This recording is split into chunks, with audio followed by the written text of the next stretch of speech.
Hello दोस्तों, स्वागत है आपका अपने यूट्यूब चैनल आउटलाइन क्लासेस पर। मैं राजेश गोला एक बार फिर आपकी सेवा में हाजिर हूँ। तो दोस्तों, जैसे कि आज हमारी क्लास आ चुकी है, जो कि आज हम लेकर आए हैं लेखपाल के लिए ग्रामीण परिवेश। दोस्तों, ग्रामीण परिवेश आपको ऐसे पढ़ाने वाला हूँ, बिल्कुल आपको बेसिक तरीके से, बिल्कुल ग्रामीण किसको होता है, गाँव की तरह, जिसको बोलते हैं देहात, तो बिल्कुल देहाती की तरह पढ़ाने वाला है। एक एक पॉइंट समझ में आएगा। मैं थोड़ी देर आपको 2 मिनट समय ले रहा हूँ, आपको प्रोसेस बता दूँ कि ग्रामीण परिवेश में पढ़ाने कैसे वाला हूँ। ठीक है, आपको अगर अच्छा लगे तो जरूर कमेंट करके बताइएगा। ठीक है, तो दोस्तों सबसे पहले हम पढ़ेंगे इसकी थ्योरी।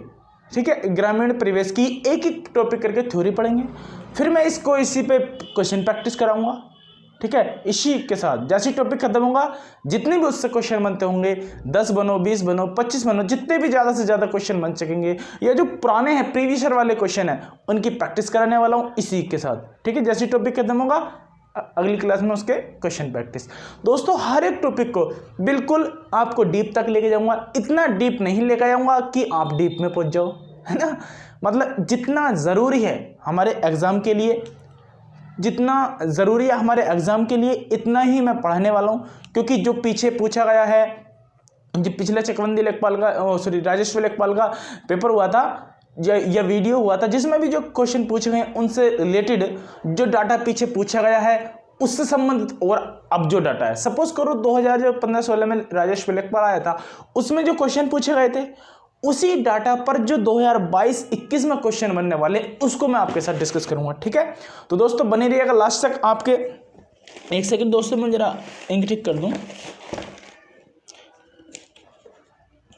ठीक है, तो दोस्तों बिल्कुल शुरू करते हैं आज की क्लास हमारी। मैं यहाँ पे आपको ग्रामीण परिवेश कराना आज शुरू हो रही है। हिंदी मैं आपको करा चुका हूँ, जो कि लेखपाल के लिए बहुत ही बेहतर तरीके से हिंदी कराई है। दोस्तों, भले ही मेरा बोर्ड डिजिटल ना हो, बट आपको हिंदी एक बार पढ़ के देखिए।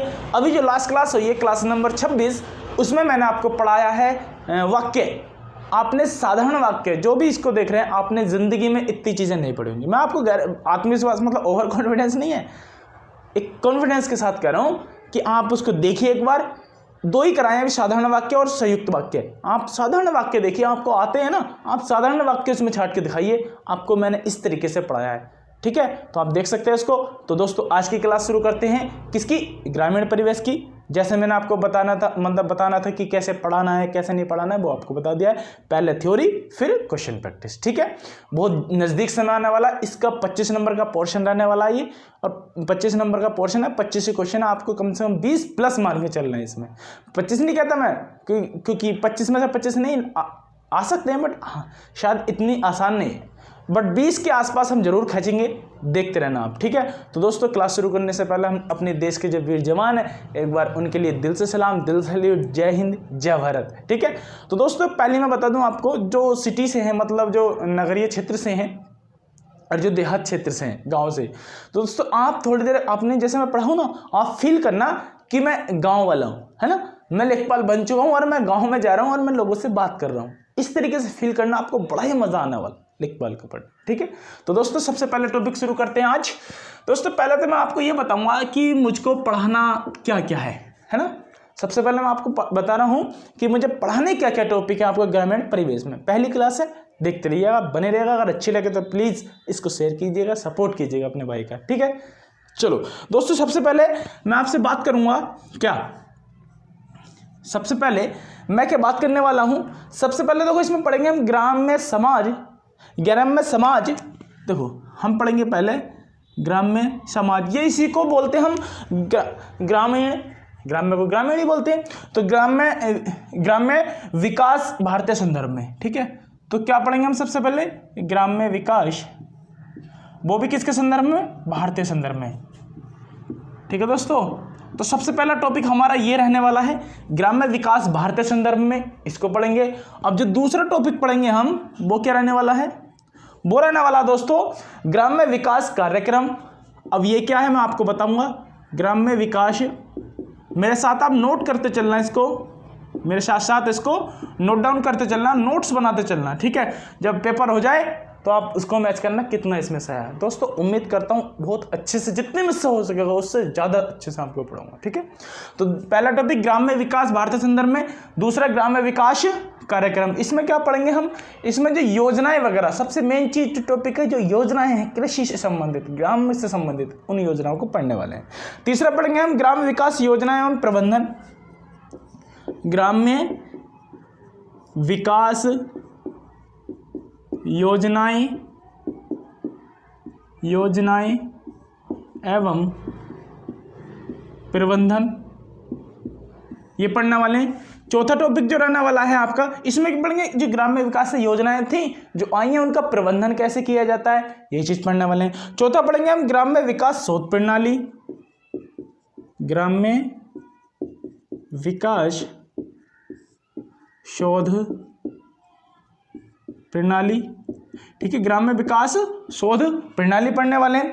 आगे हम पांचवा जो पॉइंट है वो पढ़ेंगे ग्रामीण स्वास्थ्य योजनाएं, ठीक है। पांचवा जो पॉइंट पढ़ने वाले हैं हम पढ़ रहे हैं ग्रामीण स्वास्थ्य योजनाएं, ग्रामीण स्वास्थ्य योजनाएं। दोस्तों मेरे साथ साथ आपको नोट्स बना के लेके चलने हैं, बिल्कुल। 6 जो पढ़ेंगे हम पढ़ेंगे फिर ग्रामीण सामाजिक विकास, ग्रामीण सामाजिक विकास, ठीक है, ग्रामीण सामाजिक विकास पढ़ने वाले हैं। और जो 7वां पढ़ेंगे हम वो पढ़ेंगे दोस्तों ग्राम्य विकास और भूमि सुधार, ग्राम्य विकास और भूमि सुधार,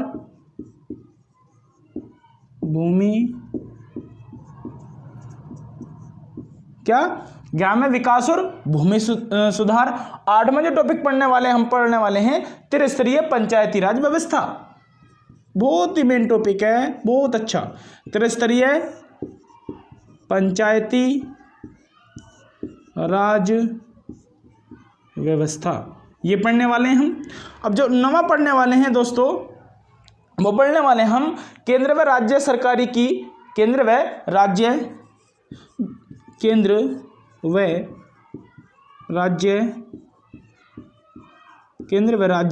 सरकार की ग्राम विकास से संबंधित योजनाएं, की ग्राम विकास से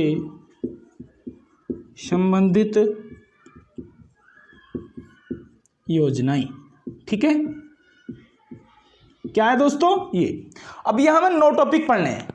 9 टॉपिक अभी नहीं है, अभी इसके अलावा भी है जो मैं आपको ग्रामीण बेस में स्टार्टिंग पढ़ाने वाला हूं। 2 से 3 महीने एक क्लास चलनी है, ठीक है। जब तक पेपर होना है आपको, अगर देखो जैसे एग्जाम की डेट फिनिश होने वाली है तो मैं इसको क्लास को बढ़ा दूंगा, मतलब 1 घंटे के बजाय आपको 1.5 घंटे क्लास कर दूंगा, ठीक है। अभी तो 45 मिनट की रहनी है क्लास, ये 45-40 की। अगर आपकी एग्जाम डेट आ जाती है तो मैं आपको ज़्यादा कर दूंगा इसको, ठीक है। तो दोस्तों लास्ट तक बने रहना है। और मैं ये सारे टॉपिक पहले पढ़ने वाला हूँ इस सिक्वेंस में। कौन कौन से मैं आपको बताता हूँ। पहला टॉपिक आपका ग्राम्य विकास भारतीय संदर्भ में, ग्राम विकास हमारा वो भारतीय संदर्भ में पढ़ना है। उत्तर प्रदेश का तो हमें पढ़ना ही है, जो पूरे भारत का जो है जो ग्रामीण एरिया जो पूरे भारत का है उसके बारे में हम पढ़ेंगे, ठीक है। फिर पढ़ेंगे ग्राम्य विकास कार्यक्रम, जो भी ग्राम विकास से जो संबंधित कार्यक्रम हुए उनके बारे में पढ़ेंगे। फिर पढ़ेंगे हम ग्राम्य विकास योजनाएं एवं प्रबंधन, जो योजनाएं उनका प्रबंधन कैसे किया जाता है। फिर पढ़ने वाले ग्राम विकास शोध प्रणाली, ग्राम विकास शोध प्रणाली मतलब जो ग्राम में जो विकास कर सकते हैं उसके ऊपर जो रिसर्च या शोध किया जाता है वो कैसे कैसे करते हैं, लेखपाल क्या करता है, वीडियो क्या करता है, ठीक है। ये सब जो होता है इसके बारे में हम पढ़ने वाले हैं। 5वां पढ़ेंगे हम ग्रामीण स्वास्थ्य योजनाएं। जो ग्रामीण स्वास्थ्य योजनाएं आपको पता ही होगा, ठीक है, ये कि आयुष्मान भारत है ना, इसकी योजनाएं चल रही हैं। जो स्वास्थ्य से संबंधित योजनाएं हैं उनके बारे में हम सब पढ़ने वाले हैं। आगे देखिए 6ठा टॉपिक है ग्रामीण सामाजिक विकास। जो ग्रामीण जो ग्राम का, जो गांव का या देहात एरिया का जो सामाजिक विकास होता है वो कैसे हो सकता है उसके बारे में हम पढ़ने वाले हैं। दूसरा है 7वां है ग्राम्य विकास और भूमि सुधार। दोस्तों ग्राम्य विकास और भूमि सुधार मतलब भूमि सुधार अधिनियम भी आया, वो भी हम इसमें डिस्कस करने वाले हैं। जो ग्राम का जो भूमि सुधार कैसे किया जा सकता है, कैसे भूमि को बचाया जा सकता है या ज़्यादा से ज़्यादा उपयोग में लाया जा सकता है, वो चीज़ पढ़ने वाले हैं इसमें। त्रिस्तरीय पंचायती राज व्यवस्था पढ़ने वाले हैं। त्रिस्तरीय पंचायती राज व्यवस्था तो पढ़ेंगे, इसमें 2 स्तरीय पंचायती राज व्यवस्था भी आएगी। सब पूरी पंचायती राज इसमें आने वाली है, वो सब हम पढ़ने वाले हैं। फिर पढ़ने वाले हैं हम क्या, केंद्र व राज्य सरकार की ग्राम विकास से संबंधित योजनाएं, जो भी राज्य सरकार की जो यूपी गवर्नमेंट की योजनाएं हैं कृषि से संबंधित या गांव से संबंधित, देहात से संबंधित, या फिर जो केंद्र सरकार की जो सेंट्रल गवर्नमेंट की योजनाएं हैं जो भी कृषि से संबंधित है, गांव से संबंधित है, वो हम सब पढ़ने वाले हैं। दोस्तों ये हमारा टॉपिक जो हम इसमें पढ़ने वाले हैं, ठीक है। तो दोस्तों आप इसको नोट डाउन कर लीजिएगा, मैं आपको एक एक सीक्वेंस में ये करने वाला हूँ, बहुत अच्छे से कराऊंगा दोस्तों, ये उम्मीद एक भरोसा कर सकते हो तुम मुझ पर, ठीक है। अगर आपको अच्छा लगे प्लीज़ तो आप कमेंट जो कमेंट बॉक्स है उसमें कमेंट करके ज़रूर बताना है कि आपको कैसे लग रहा है, और प्लीज़ इसको शेयर कीजिएगा। एक भाई के नाते आपसे बोल रहा हूँ, छोटा भाई बड़ा भाई जो भी आप मानते हो, ठीक है, उसके नाते आपसे बोल रहा हूँ, शेयर कीजिएगा अगर आपको अच्छा लगे, ठीक है। तो दोस्तों ये नोट करते चलिएगा मेरे साथ साथ, मैं आपको बोलूँगा भी, लिखूँगा भी, समझाऊँगा भी, आप मेरे साथ नोट्स बनाते चलिएगा, ठीक है। और मेरा जो टेलीग्राम चैनल है आउटलाइन क्लासेस, उस पर आप ज्वाइन हो जाइए, ठीक है। दोस्तों सबसे पहला टॉपिक हम डालेंगे ग्राम्य विकास भारतीय संदर्भ में। अब हम इसको पढ़ने वाले हैं। तो दोस्तों सबसे पहला आप एक टॉपिक डाल दीजिए, ठीक है, आप डाल दीजिए ग्राम्य विकास भारतीय संदर्भ में। ग्राम्य विकास भारतीय। अब दोस्तों ये हमारा टॉपिक है, हम इस पे आप चर्चा करने वाले हैं, हम इस पे चर्चा करने वाले हैं। तो दोस्तों जैसे कि हमने क्या लिखा है, ग्राम्य विकास भारतीय संदर्भ में। अब हम इसमें क्या पढ़ेंगे, इसमें जो पढ़ने वाले हैं ग्राम का विकास कैसे किया जा सकता है, पूरे जो भारत है उसमें जो देहाती एरिया है, ग्रामीण एरिया है, उसका विकास कैसे किया जा सकता है, कौन करता है, क्यों करना जरूरी है, ठीक है, ये सब हम इसमें पढ़ने वाले हैं। तो दोस्तों सबसे पहले हम आपको बता दें, इसमें आप इसका जो सामान्य परिचय देना चाह रहा हूँ, मतलब इसमें हम कैसे कैसे करते हैं। अब दोस्तों हम कर रहे हैं तैयारी किसकी, लेखपाल की, ठीक है। अब हम जब लेखपाल की तैयारी कर रहे हैं तो सबसे पहले हमें लेखपाल के बारे में पता भी होना चाहिए कि लेखपाल होता क्या है। क्या शुरू से ही लेखपाल था, जब से हमारी आज़ादी हुई है जब से लेखपाल था, या जब से पहले आज़ादी से पहले भी लेखपाल था, या इसको किसी और नाम से जाना जाता था। दोस्तों बताओ क्या यही था नाम लेखपाल था, जो लेखपाल फिलहाल में है ना, जो लेखपाल हम अब बनने जा रहे हैं, क्या पहले था, ये सन 47 से पहले था या 47 के बाद बना है, या कब बना है, तो इसके बारे में आपको मैं बता दूं। दोस्तों पहले जो लेखपाल था इसको हम इसमें लिख रहे हैं जरा, जो लेखपाल है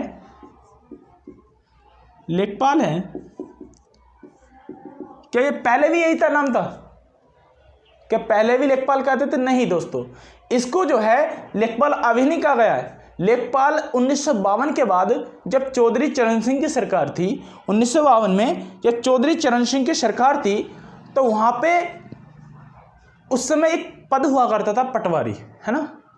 1952 में जब चौधरी चरण सिंह के समय एक पद हुआ करता था पटवारी, तो चौधरी चरण सिंह ने इसका नाम चेंज करके क्या करा, लेखपाल। जो पटवारी होता था पहले उसको अब क्या कहा जाता है, लेखपाल। जो पुराने टाइम में पटवारी होता था वो आज के टाइम में क्या है, लेखपाल। तो पटवारी और लेखपाल सेम ही होते थे, बट नाम उनका चेंज कर दिया गया है।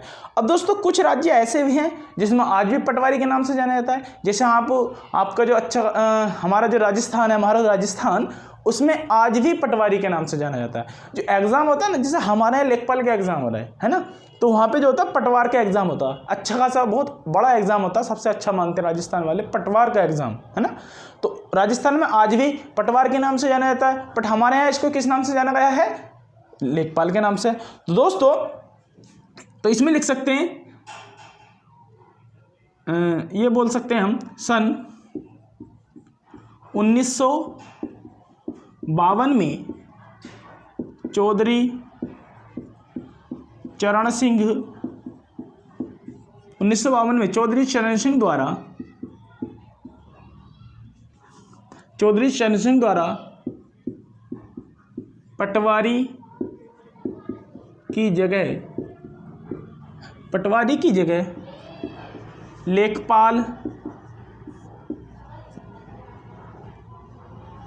लेखपाल शब्द का प्रयोग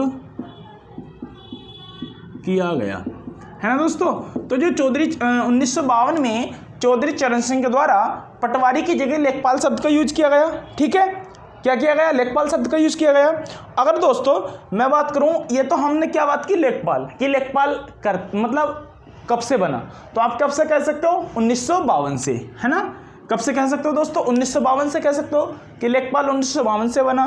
क्यों, क्योंकि उससे पहले जो है इसको पटवारी के नाम से जाना जाता था, बट जैसे चौधरी चरण सिंह आए उसके बाद 1952 में इसको क्या कर दिया गया, लेखपाल कर दिया गया। ठीक है, क्लियर है। अब दोस्तों इसके कार्य क्या क्या होते हैं लेखपाल के, दोस्तों हम तो अभी सामान्य परिचय देख रहे हैं, बिल्कुल बेसिक से करेंगे इसको। लेखपाल के कार्य क्या क्या होते हैं। अब दोस्तों मैं इसके लेखपाल के कार्य लिख रहा हूँ, एक एक करके आपको बताऊंगा कि ये क्या होता है। ठीक है, तो सबसे पहले जो कार्य होता है दोस्तों इसका, ये होता है दोस्तों राजस्व उप निरीक्षक। राजस्व उप निरीक्षक, राजस्व उप निरीक्षक का काम करता है, जो कि ग्रामीण क्षेत्रों का करता है, ग्रामीण क्षेत्रों का होता है। दूसरा जो कार्य होता है इसका, दूसरा कार्य होता है ग्रामीण क्षेत्र का जमीनी कर्ता धर्ता होता है, ये है ना, ग्रामीण क्षेत्र का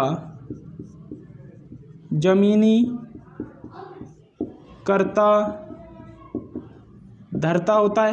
ठीक है, जो तीसरा इसका कार्य होता है वो होता है ग्रामीण क्षेत्रों से राजस्व के लिए सरकार का सबसे छोटा प्रशासनिक पद है। क्या, ग्रामीण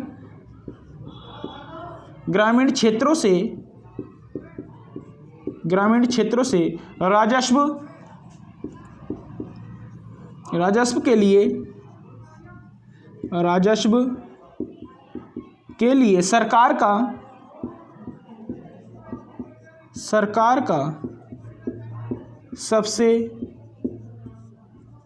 छोटा प्रशासनिक पद है। दोस्तों ये तीन कार्य किसके होते हैं, लेखपाल के। कौन कौन से, राजस्व उप निरीक्षक, जैसे कि हमारा जो होता है, जैसे ऐसा ही होता है ना, ऐसा ही सब इंस्पेक्टर है ना, तो पुलिस उप निरीक्षक, तो ऐसे ही होता है हमारा राजस्व उप निरीक्षक। कहाँ का, ग्रामीण क्षेत्रों का। अब दोस्तों ग्रामीण हम जब लेखपाल पढ़ रहे हैं, इससे सिटी से कोई मतलब नहीं है इतना खास, है ना, जितना लेखपाल का गांव से, बड़ा ही मजा आता है, बहुत ही अच्छा दारोमदार वाला पद है ये, है ना, धाकड़ वाला, है ना। दूसरे काम क्या होता है, ग्रामीण क्षेत्र का जमीनी कर्ता धर्ता होता है, जो भी हमारे खेत होते हैं या फिर जो बड़े बड़े चक होते हैं या छोटे छोटे टुकड़े होते हैं, उन सब का जो लेखा जोखा रहता है वो किसके पास रहता है, हमारा लेखपाल के पास रहता है। ग्रामीण क्षेत्रों से राजस्व के लिए सरकार का सबसे छोटा प्रशासनिक पद है। जैसे कि हम बात करें पुलिस की, तो पुलिस का सबसे छोटा पद क्या माना जाता है, कांस्टेबल। वैसे होमगार्ड आता है बट वो उसमें चला जाता है, ठीक है, अलग उसकी सीरीज अलग है, बट हम क्या मानते हैं, पुलिस का जैसे कांस्टेबल होता है। इसी प्रकार से राजस्व का सबसे छोटा प्रशासनिक पद है वो है हमारा लेखपाल। ठीक है, एक लेखपाल के लेवल की हम तैयारी कर रहे हैं, बट आप कंपटीशन देख सकते हो कितना अच्छा वाला। ठीक है, तो दोस्तों ये तीनों कार्य किसके होते हैं, लेखपाल के होते हैं। अगर हम बात करें आगे, एक चौथा कार्य क्या होता है इसका, क्या होता है, ग्रामीणों से सीधा संवाद स्थापित करना होता है इसका काम। ठीक है, ग्रामीणों से सीधा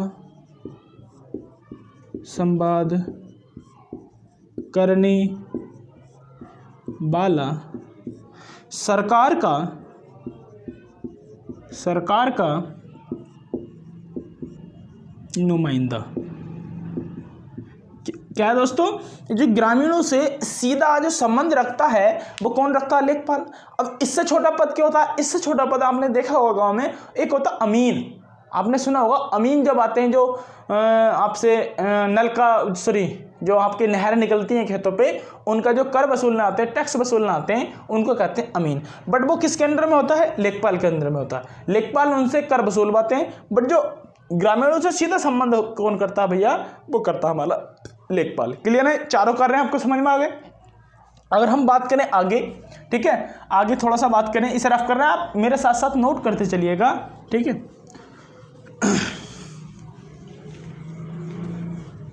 ठीक है, आगे देखिए जरा, आगे देखो जरा। अब दोस्तों लेखपाल होता है दो तरीके का, मतलब जो लेखपाल होता है दोस्तों, लेखपाल होता है 2 प्रकार का। वो क्या आप कह रहे हो कि लोकपाल भी 2 प्रकार का होता है? हाँ मेरे दोस्त, लेखपाल भी 2 प्रकार का होता है। ठीक है, वो कौन कौन सा होता है? सबसे पहले आप देखो इधर, एक तो आपने देखा होगा, एक होता है राजस्व लेखपाल, एक होता है राजस्व लेखपाल। मेरे साथ साथ नोट्स बनाते चलो इसका। राजस्व लेखपाल। दूसरा होता है दोस्तों चकबंदी लेखपाल।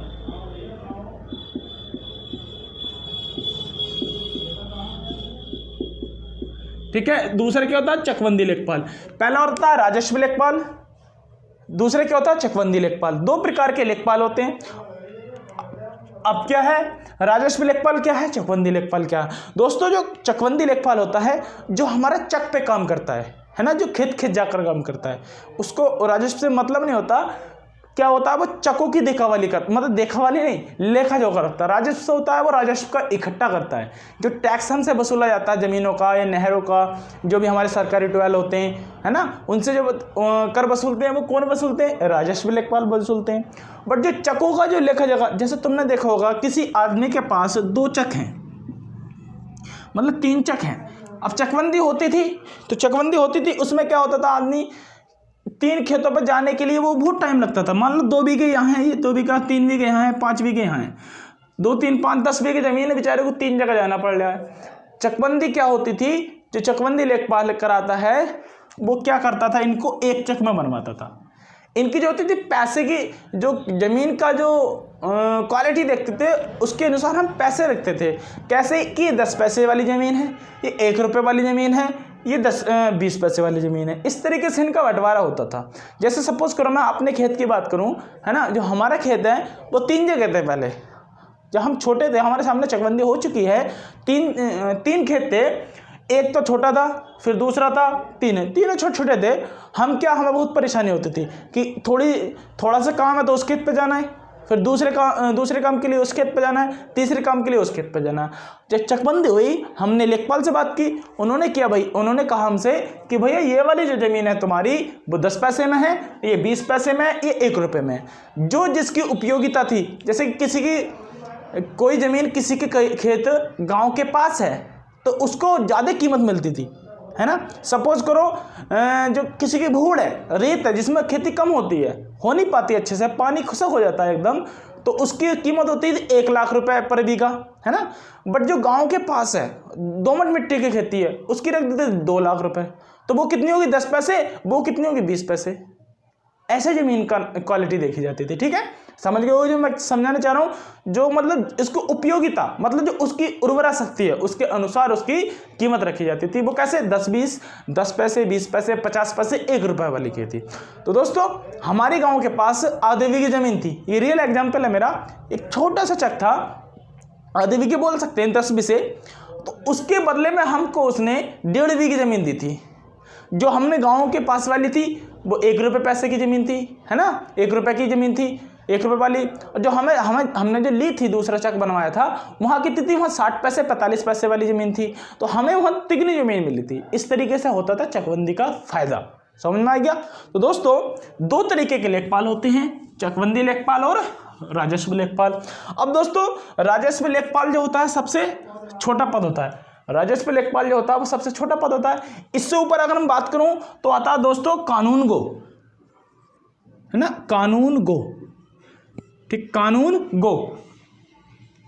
अब दोस्तों इसको क्या कहा जाता है? इसको कहा जाता है राजस्व निरीक्षक, राजस्व निरीक्षक। अब इसको क्या कहा जाता था? इसको कहा जाता था दोस्तों क्या? राजस्व उपनिरीक्षक। ये क्या होता था? राजस्व उपनिरीक्षक, राजस्व उपनिरीक्षक। अगर मैं इससे आगे की बात करूं कि कानून से ऊपर कौन होता है? नायब तहसीलदार। क्या होता है दोस्तों? नायब तहसीलदार। नायब तहसीलदार होता है। नायब तहसीलदार को क्या कहते हैं? सबसे छोटा न्यायिक पद है। ये जो है सबसे छोटा न्यायिक पद है, सबसे छोटा न्यायिक पद है। अब दोस्तों मैंने आपको लेखपाल बताया था प्रशासनिक पद है। क्या है वो? प्रशासनिक पद है सबसे छोटा, बट जो यह है नायब तहसीलदार, ये क्या है, ये न्यायिक पद है। इसके पास न्याय की शक्ति होती है। जैसे किसी में लट्ठबाजी चल जाए ना दबा के खेत पे, ऐसे ही होता था चकबंदी में, लट्ठ चलते हैं वैसे बहुत तगड़े तगड़े, जिसका लट्ठ ज़्यादा मजबूत है ना उसकी बोल वाला रहता है वहाँ पे। तो जैसे लड़ाई हो जाती है तो जिसका न्याय करने की क्षमता है वो ये कर सकता है, नायब तहसीलदार। इसलिए बोला जाता है इसको सबसे छोटा न्यायिक पद। क्वेश्चन आ सकता है कि राज्य सरकार का सबसे छोटा जो न्यायिक पद है वो कौन सा है, नायब तहसीलदार, जो पीसीएस के थ्रू आते हैं। ठीक है, आगे बात करें, इससे बात करें, फिर आता हमारा तहसीलदार। क्या होता है दोस्तों, तहसीलदार होता है। फिर इसके बात करें हम, उपजिला अधिकारी आता है। उपजिला अधिकारी को क्या बोलते हैं, एसडीएम, उपजिला अधिकारी, इसको क्या बोलते हैं, एसडीएम। ठीक है, फिर इसके बाद आता है हमारा जिलाधिकारी। क्या आता है, जिलाधिकारी, इसको क्या बोलते हैं, डीएम, डिस्ट्रिक्ट मजिस्ट्रेट।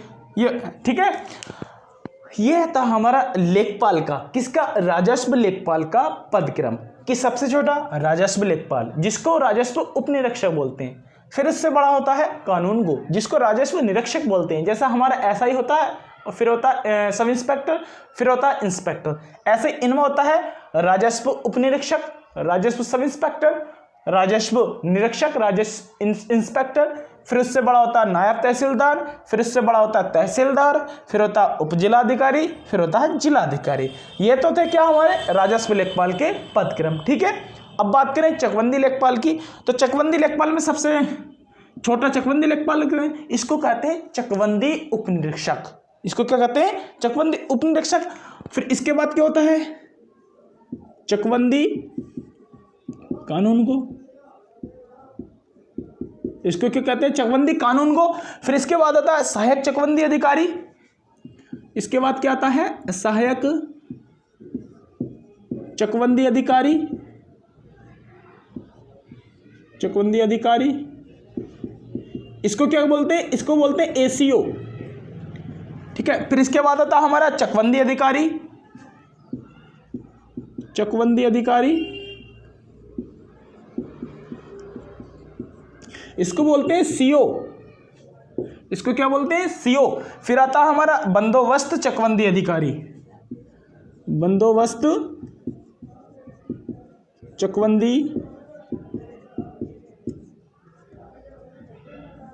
चकबंदी अधिकारी। ठीक है दोस्तों, जैसे कि इसमें हमारा जिला अधिकारी होता है, इसमें सबसे बड़ा क्या होता है, बंदोबस्त चकबंदी अधिकारी। ठीक है, ये तो दोस्तों दो तरीके के लेखपाल के पद, एक तो होता है राजस्व लेखपाल, एक होता है चकबंदी लेखपाल। चकबंदी लेखपाल में सबसे छोटा चकबंदी लेखपाल, फिर चकबंदी कानूनगो, फिर क्या होता है हमारा क्या होता है, सहायक चकबंदी अधिकारी, चकबंदी अधिकारी, बंदोबस्त चकबंदी अधिकारी। ये होते हैं दोस्तों क्या, हमारे लेखपाल के पदक्रम। अब दोस्तों ये जो है, ये जो सारे पद हैं, ये वाले, ये जो सारे पद हैं, उम्मीद करता हूँ नीचे दिख रहा होगा ना, मैं एक सेकंड देख लेता हूँ। हाँ ठीक है, ठीक है, ये जो होते हैं सारे पद, ये वाले, इन सबको मिलाकर क्या बनता है हमारा राजस्व विभाग।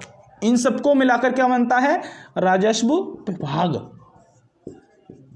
राजस्व विभाग का संगठन। जो हमारा राजस्व विभाग है ना, जिसकी हम तैयारी करते हैं राजस्व लेखपाल की, वो जो राजस्व विभाग बनता है ना, वो इन सब पदों को मिलाकर बनता है राजस्व विभाग। क्लियर है यहाँ तक, समझ में आ गया? अगर समझ में आया तो एक लाइक करें, जरूर ठोके ना, लाइक जरूर ठोके भैया, है ना? क्लियर है यहाँ तक, रफ कर सकता हूँ इसको। ठीक है, आगे देखते हैं अब दोस्तों। अब हुआ क्या, इससे आगे बात करते हैं, इसके मेरे साथ साथ नोट करते चलिए दोस्तों। मैं बहुत आराम से आपके सामने लिख रहा हूँ, ठीक है, और पूरे नोट्स बनाए। अगर क्वेश्चन, उम्मीद करूँगा कि आपको एक क्वेश्चन बाहर नहीं जाने दूंगा इससे, है ना? तो आप मेरे साथ साथ नोट्स बनाते रहिए, और जो भी आपके साथ लेखपाल की तैयारी कर रहे हैं उन्हें शेयर कर दीजिए एक बार प्लीज़, आपसे रिक्वेस्ट है, ठीक है? क्योंकि किसी का भला हो जाए, इसमें हमारा क्या, हमें पुण्य मिलेगा, है ना? ठीक है, तो दोस्तों सबसे पहले क्या करेंगे हम अब इससे आगे अगर बढ़ें तो दोस्तों, अब 1958 में आया था, 53 में एक आया था चकबंदी अधिनियम। अब आया था दोस्तों, हम बात कर लेते हैं थोड़ा चकबंदी अधिनियम। अब चकबंदी अधिनियम आया कब था? 1953 में। कब आया था? 1953 में। अब दोस्तों चकबंदी हुई क्यों, इसकी ज़रूरत क्यों पड़ी भाई? हम जैसे हमारे पास खेत थे उसी में हम सही कर रहे थे खेती, तो फिर भी हमें करनी थी, अब भी करना है, तो चकबंदी की ज़रूरत क्यों पड़ी? तो दोस्तों मैंने अभी आपको एक उदाहरण दिया था, जैसे कि हमारे 3 खेत थे, है ना, हमारे 3 खेत थे, ये हमारा घर था, ये हमारा घर था, ये 1 बीघे का था, ये 2 बीघे का, ये 5 बीघे का। अब दोस्तों हम अगर इसमें गेहूं बो दें, अगर हम इसमें गेहूं बो दें, है ना, गेहूं बो दें, तो दोस्तों सबसे पहले क्या करेंगे? गेहूं बो दी, फिर धान बो दी, मतलब इसमें कुछ और फसल बो दी, या इसमें भी गेहूं बो दी। अब हम क्या करेंगे? गेहूं को पानी चल रहा है और इनमें भी पानी चल रहा है, इस खेत पे भी पानी चलना है, तीनों खेतों पे एक साथ काम होना है, तो हमारे लिए हमारे जो घर में कितने लोग होने चाहिए? 3 लोग होने चाहिए कम से कम। अगर एक साथ हम काम करने लगे तीनों खेतों पर, 3 लोग होने चाहिए, इस पे भी चाहिए लोग, इस पे भी चाहिए, और इस वाले पे भी, खेत पे भी चाहिए, तो 3 लोग हमें चाहिए खेत के लिए। बट चकबंदी गवर्नमेंट ने सोचा कि क्यों ना हम इन तीनों खेतों को एक साथ कर दिया जाए, इन तीनों खेतों का एक चक बना दिया जाए, जो 1 3 6 5 11 बीघे, सॉरी 8 बीघे जमीन है, इन 8 बीघे के 3 चकों को मिलाकर एक चक 8 बीघे का ना कर दिया जाए। इससे क्या होगा? एक आदमी, इन जो 3 आदमी लग रहे थे उनकी जगह एक आदमी काम कर सकता है, कर सकता है ना, कर सकता है, क्योंकि भैया अब इस पे तीनों खेतों में ऐसा तो है ना कि आदमी 3 जगह निगाह रख लेगा एक साथ, ऐसा नहीं है, कोई ड्रोन तो छोड़ नहीं सकता, है ना, जब ड्रोन छोड़ने लायक हो तो हम खेती क्यों करेंगे भाई? इतना अगर पैसा होगा तो क्या 3 खेत है, तीनों पे एक एक आदमी छोड़ेंगे? 3 आदमी चाहिए हमें। बट जब हमारा एक चक हो जाएगा ये 8 बीघे का, तो इस पे एक आदमी काम कर लेगा, तो गवर्नमेंट ने सोचा क्यों ना इन तीनों मिलाकर एक कर दिया जाए। तो इस काम के लिए एक अधिनियम आया जिसको बोला गया चकबंदी अधिनियम, है ना, कि जिसको बोला गया चकबंदी अधिनियम। अब चकबंदी अधिनियम आया कब? वो आया 1953 में। कब आया दोस्तों? 1953 में। जब 1953 में चकबंदी आ गई, मतलब चकबंदी अधिनियम आ गया, तो गवर्नमेंट ने सोचा भाई साहब गांव के जो होते हैं ना, गांव के बिल्कुल कर्रे वाले होते, उन्होंने समझ आता क्या होना, सीधा एक भाषा समझ आती है लट्ठ की, लट्ठ फेर रहा है वो थोड़ी देर में, अरे तू क्या कर रहा है मेरे खेत पे, तैने डोल कैसे काट दी मेरी, इतनी सी अगर तुम्हारी एक हैरो जिससे हम जमीन जोतते हैं दूसरे की मैंड में थोड़ी सी लग गई तो भाई साहब लट्ठ चल जाए वहाँ, है ना, लट्ठ चलाए कर्रे वाले, इतने की जमीन ना थी जितने का उसका इलाज हो जाएगा, बट लट्ठ चलने जरूरी है। तूने मेरे खेत में मारी कैसे, तेरा ट्रैक्टर का पहिया मेरे खेत में घुसा कैसे, लट्ठ चल जाते हैं। तो गवर्नमेंट ने सोचा कि भैया अगर हमने इनकी चकबंदी कर दी, क्योंकि किसी एक की ज़मीन दूसरे को देंगे तो भाई जाहिर सी बात लट्ठ चलेगी। लेखपाल भी जाने से डरते थे पहले गांव में, लेखपाल भी जाने से डरते थे, क्योंकि पहले तो ठकुराई चलती थी, जमींदारी चलती थी, भाई साहब लट्ठ तोड़ देते थे, एकदम नहीं घुसते थे गाँव में लेखपाल भी या पुलिस भी, है ना। तो इन्होंने क्या सोचा कि पहले भाई साहब 2 जगह, मतलब किसी एक जगह करके देखो कि कैसा, अगर ये बेनिफिशियल, मतलब ये चकबंदी हमारी लाभदायक होती है, इससे लोगों को लाभ मिलता है, तब हम आगे बढ़ेंगे, पहले किसी एक जगह लागू करके देखो, ठीक है। तो दोस्तों इन्होंने क्या करा, ये चकबंदी आ गया, मतलब चकबंदी अधिनियम 1953 में आ गया, तो गवर्नमेंट ने सोचा कि भाई इसे सबसे पहले एक जगह लागू करो, क्या एक जगह लागू करो। तो गवर्नमेंट ने क्या किया, 1954 में एक कैराना तहसील थी मुजफ्फरनगर की, है ना, जो क्या करा, मुजफ्फरनगर, क्या मुजफ्फरनगर की तहसील थी, मुजफ्फरनगर की तहसील कैराना, कौन सी थी, मुजफ्फरनगर की तहसील कैराना में लागू हुई। क्या किया दोस्तों, सबसे पहले इन्होंने क्या कहा कि 1954 में मुजफ्फरनगर की तहसील कैराना, ठीक है, में इन्होंने लागू कर दी क्या, चकबंदी। सबसे पहले एक जगह लागू की, मुजफ्फरनगर की तहसील कैराना में।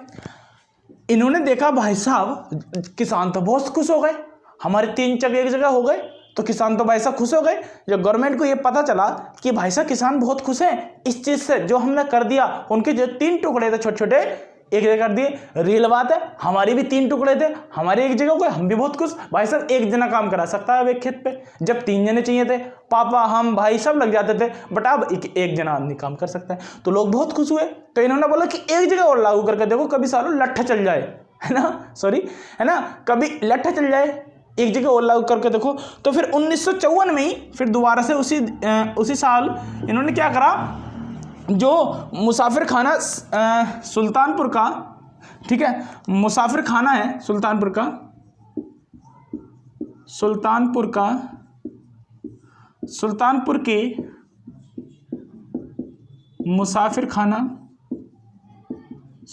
के मुसाफिर खाना में इन्होंने लागू की दूसरी बार। पहली बार कहाँ की इन्होंने, मुजफ्फरनगर की तहसील कैराना में लागू की। दूसरी बार कहाँ की, सुल्तानपुर के मुसाफिर खाना में लागू की। भाई साहब लोग हो गए वहाँ के खुश, ना कोई लठ चला ना कुछ चला, लोग हो गए खुश चकबंदी अधिनियम से कि भाई साहब हमारी जगह एक हो रही है, हम तो खुश हैं, ठीक है। तो फिर क्या हुआ, अभी जब गवर्नमेंट ने भैया बोल दिया कि दोनों जगह लोग बड़े ही खुश हैं, मस्ती से हैं भाई साहब कि हमारे चक एक हो गए, बहुत सुकून मिल रहा है, तो गवर्नमेंट बोली भाई साहब 1958 में इसको अब सबको लागू कर दो, मतलब पूरे उत्तर प्रदेश में लागू कर दो, है ना। तो दोस्तों फिर क्या हुआ, 1958 में सरकार ने यह अधिनियम संपूर्ण उत्तर प्रदेश में लागू।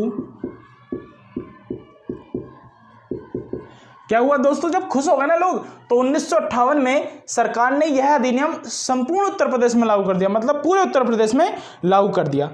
समझ में आया, चकबंदी अधिनियम आया कब, क्यों लागू करा, सबसे पहले कब लागू करा, दूसरी बार कब करा, और संपूर्ण उत्तर प्रदेश में कब करा। तीनों पॉइंट क्लियर है। आगे बात करते हैं हम। अगर दोस्तों अब एक क्वेश्चन बनता है, कभी कभी क्वेश्चन बनता है, मैं बताता हूं, पहले इसको आप स्क्रीनशॉट ले लें या मेरे साथ नोट कर लेना, मैं इसको रफ कर रहा हूं, ठीक है। ये तो मैंने आपको दोस्तों चकबंदी के बारे में बता दिया, लेखपाल के बारे में बता दिया। लेखपाल कितने प्रकार के होते हैं, 2 प्रकार के, ये बताया। अब बात क्या करते हैं आगे, आप जिसकी तैयारी कर रहे हैं राजस्व परिषद। क्या दोस्तों, राजस्व क्या है दोस्तों, राजस्व परिषद।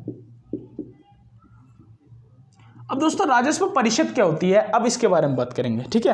राजस्व परिषद क्या होती है, क्यों इसकी जरूरत पड़ी, ये बात करते हैं। तो दोस्तों राजस्व संबंधी जो विवाद हुए, जैसे कि कोई कर वसूलने आता है कोई अमीन या लेखपाल, तो उससे कोई झगड़ा हो जाता है कि भाई इतना कैसे हो गया, या हमने तो ये इतनी जमीन आपका इतना कर कैसे लगा दिया। तो इससे संबंधित जो विवाद थे उनके निपटारे के लिए जो बनाई गई, वो बनाई गई राजस्व परिषद। तो दोस्तों बोल सकते हैं इसको राजस्व संबंधी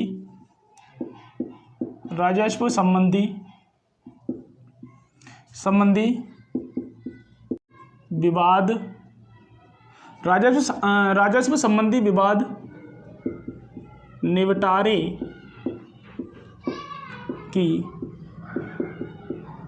शीर्ष न्यायालय है ये, हाँ? राजस्व निपटारे का शीर्ष है, लिख देता हूँ, ठीक है।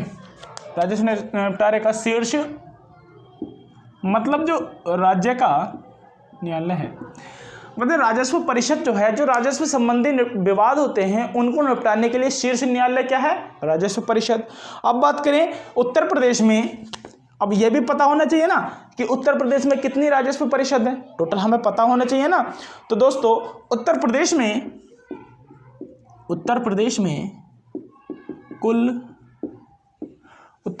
कुल राजस्व न्यायालय कितने हैं, कुल राजस्व परिषद या न्यायालय कितने, ये क्वेश्चन आने के बहुत चांस है, पिछली बार भी ऐसे आंकड़े बहुत पूछे गए थे। कितने, 2651 है ना, 2651 है। कितने दोस्तों, 2651। उत्तर प्रदेश में कुल राजस्व न्यायालय कितने, 2651। क्लियर है यहाँ पे।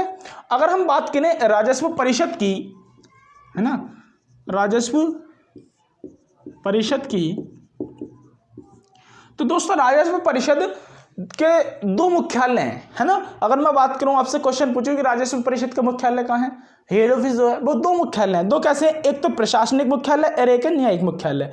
अगर मैं प्रशासनिक मुख्यालय की बात करूं इसके कौन सा प्रशासनिक मुख्यालय है ना, हाँ प्रशासनिक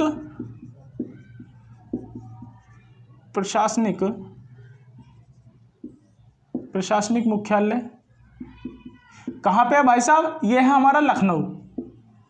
प्रशासनिक मुख्यालय कहाँ है, लखनऊ। अगर मैं बात करूं इसके किसकी, न्यायिक मुख्यालय की, न्यायिक मुख्यालय कहाँ पे है, ये है दोस्तों प्रयागराज। कहाँ पर है, प्रयागराज। क्वेश्चन बन सकता है आराम से कि भैया राजस्व परिषद का प्रशासनिक मुख्यालय कहाँ है, लखनऊ। राजस्व परिषद का न्यायिक मुख्यालय कहाँ है, प्रयागराज। ठीक है, अब आगे देखिए जरा। अब दोस्तों हमारा जो देश है ना वो कृषि प्रधान देश है। तो दोस्तों भारत है एक कृषि प्रधान देश है। अब क्योंकि यहाँ लोगों की प्रधानता है, क्यों है कृषि प्रधान देश, क्योंकि भारत में जो कृषि की प्रधानता, इसलिए भारत को क्या बोला जाता है, कृषि प्रधान देश। यहाँ पे लिख सकते हैं, एक पॉइंट अच्छा है, भारत एक कृषि प्रधान देश है क्योंकि यहाँ कृषि की प्रधानता है। ठीक है, कृषि की प्रधानता है। अगर मैं बात करूं दोस्तों, अब ये आंकड़े हैं, अब ये कुछ पॉइंट ना आंकड़े हैं, आपको आंकड़े बहुत जरूरी याद रखने हैं। जैसे कि अगर मैं बात करूं भारत गांवों में निवास करने वालों की संख्या कितनी है, क्योंकि मोस्टली लोग गांव में निवास करते हैं हमारे भारत में। ठीक है, तो गांवों में निवास करने वाले लोग, है ना, गांव में निवास करने वाले लोग कितने हैं दोस्तों, ये दो तरीके से आते हैं। जैसे एक तो आता है 68.7%, 68.7%। अब दोस्तों ये क्या है, अगर आपसे कुल परसेंट जो हमारी जनसंख्या है भारत की, अगर उसमें से हम परसेंट निकालें तो गांव में जो निवास करते हैं ग्रामीण लोग जो हैं वो कितने, 68.7%। अगर मैं बात करूं कुल लोग मतलब संख्या में, तो कितने आते हैं, 83.3 करोड़ लोग, 83.3 करोड़ लोग। अब दोस्तों समझ रहे हो कितनी ग्रामीण हमारी आबादी है, 83.3 करोड़, जो कि लोग हमारे 125-30 के आसपास हो चुके हैं ज़्यादा। तो उसमें से 83.3 करोड़ लोग तो हमारे कितने वैसे गांवों में निवास करते हैं। परसेंटेज 100 में से 68.7% गाँव में निवास करते हैं। जो आज कहते हैं जो सिटी वाले ऐसे गाँव के लिए कुछ भी बोल दिया था, ये है, ये रियलिटी है आपकी यहाँ पे। ठीक है, तो बात करें आगे दोस्तों, इसको मैं रफ कर रहा हूँ, आगे लिखना। अब बात करते हैं हम क्या कि भारत में अब जब गाँव की संख्या कितनी है, भारत में गाँवों की संख्या कितनी है दोस्तों, ये भी आपको बहुत जरूरी आंकड़ा याद रखना है। तो लिखेंगे क्या लिखेंगे, गाँवों की संख्या, गाँवों की, भारत में लिख लो, भारत में गाँवों की संख्या। तो दोस्तों भारत में जो गांवों की संख्या कितने हैं, देखो दो तरीके के गांव होते हैं, एक तो होते आबादी वाले गांव, एक होते बिना आबादी वाले गांव। अब मैं बताऊंगा क्या, पहले तो टोटल आपको पता होना चाहिए, भारत में गांवों की संख्या है 64 ये लिखना है 640,930, मतलब 6,40,930। ये है कितने हमारे गांवों की संख्या, कुल संख्या है, कुल संख्या। ये कितनी है कुल संख्या। अब दोस्तों ये गांव भी दो तरीके के होते हैं, एक तो आबादी वाले गांव,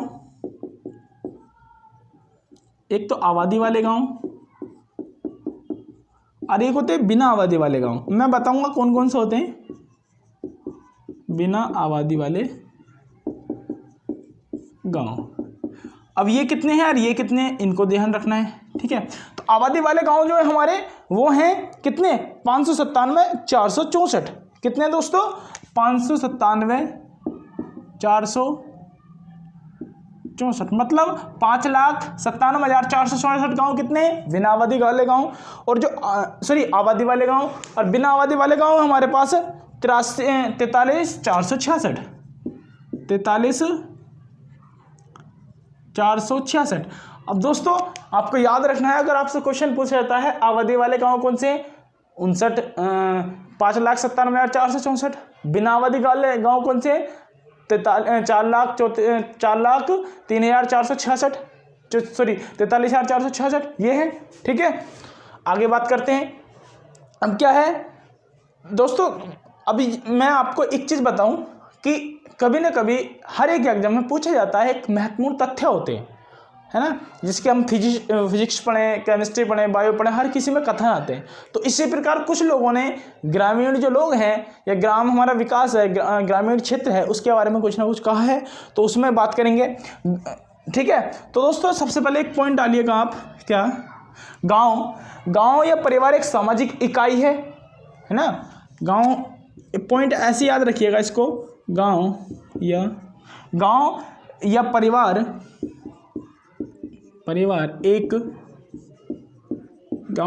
एक सामाजिक इकाई है।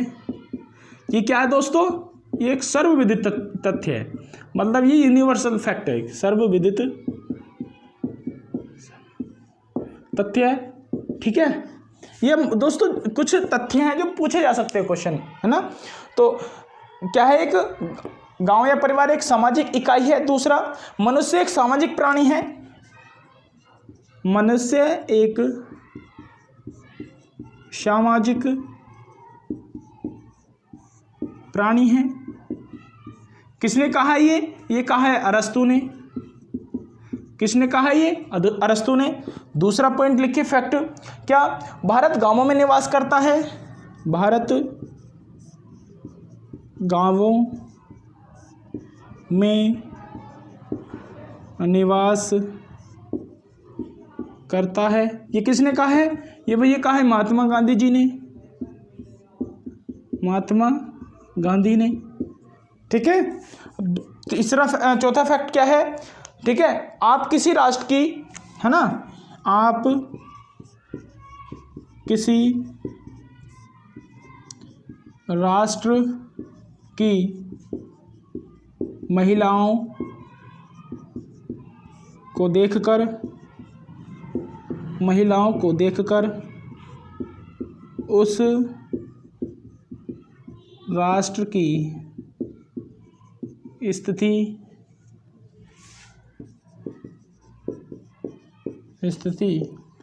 का पता लगा सकते हो। ये किसने कहा दोस्तों, ये कहा है हमारा पंडित जवाहरलाल नेहरू ने, पंडित जवाहरलाल नेहरू। ये दोस्तों 4-5 ये फैक्ट है जो क्वेश्चन पूछे जाते हैं। क्या, गांव या परिवार एक सामाजिक इकाई है, क्या है, एक सर्वविदित तथ्य है, यूनिवर्सल फैक्ट है। मनुष्य एक सामाजिक प्राणी है, किसने कहा है, ये अरस्तु ने कहा है। भारत गांवों में निवास करता है, किसने कहा है, महात्मा गांधी ने कहा है। आप किसी राष्ट्र की महिलाओं को देखकर उस राष्ट्र की स्थिति का पता लगा सकते हैं, किसने कहा, ये पंडित जवाहरलाल नेहरू ने कहा है। अब दोस्तों इससे आगे हम बात करेंगे हम दोस्तों, ये तो अभी तक हो गई। अब हम बात करेंगे गांव क्या है। दोस्तों अगर छूट जाता है ना तो स्क्रीनशॉट ले लिया करना, क्योंकि मैं कम समय में ज़्यादा से ज़्यादा आपको चीज़ें दे सकूँ, ये कोशिश रहती है मेरी। ठीक है, तो आप स्क्रीनशॉट कर लेकर बात को भी नोट डाउन कर सकते हैं। अब दोस्तों हम पढ़ेंगे गांव क्या होते हैं। गांव क्या है, मतलब क्या होते हैं, गांव क्या होते हैं। अब हम पढ़ने वाले ये दोस्तों, आपने गांव को आप जानते हो गांव एक ही है, नहीं, गांव के प्रकार भी होते हैं। गांव 4 प्रकार के होते हैं, है ना। गांव क्या होते हैं, क्या कंडीशन है गांव घोषित करने के लिए, ये सब चीज़ें पढ़ने वाले हम कल की क्लास में, है ना। तो आज की क्लास यहीं पर करते हैं। अगर आपको पसंद आई हो तो प्लीज़ लाइक शेयर कर दीजिएगा इसको। ठीक, रेगुलर हमारी क्लास चलने वाली है ऐसी। ठीक है दोस्तों, तो मिलते हैं अगली क्लास में। आज की आपकी सेवा यहीं पे समाप्त करते हैं। ठीक है, तो जाते जाते एक बार फिर देश के जो वीर जवान हैं उनके लिए दिल से सैल्यूट, दिल से सलाम। जय हिंद, जय भारत।